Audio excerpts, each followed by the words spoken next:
السلام علیکم ورحمۃ اللہ وبرکاتہ۔ محترم بھائی نے لکھا ہے جی، سوال ہے کہ اگر کوئی شخص حرام مال سے بڑا ایک کاروبار کر لے اور اسے منافع بھی بے تحاشا ملے، تاکہ وہ اسی حرام مال سے کمائے گئے پیسے سے جتنے حرام مال سے کاروبار شروع کیا تھا وہ رقم نکال دے تو کیا باقی مال پاک ہو جائے گا؟ محترم بھائی، بات یہ ہے کہ اگر اس نے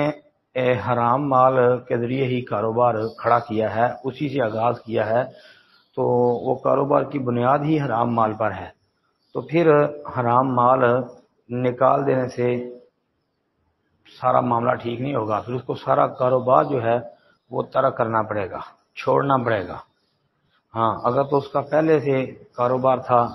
حلال اور پکیزہ طیب مال سے وہ کر رہا تھا، اور اس دوران اگر اس نے حرام مال جو ہے اس میں کچھ شامل کر لیا، تو پھر اگر وہ اپنا حرام مال جو ہے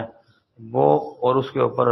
جو اس کو پتا ہوگا کہ اس کے مال کے ذریعے اتنا نفع حاصل ہوا ہے، وہ اگر وہ چھوڑ دیتا ہے، نکال دے، تو پھر جو ہے وہ اس کو جو ہے نا نکالنے سے اس کا مال صاف ہو جائے گا، کیونکہ پھر وہ اس کا اصل بچ جائے گا نا۔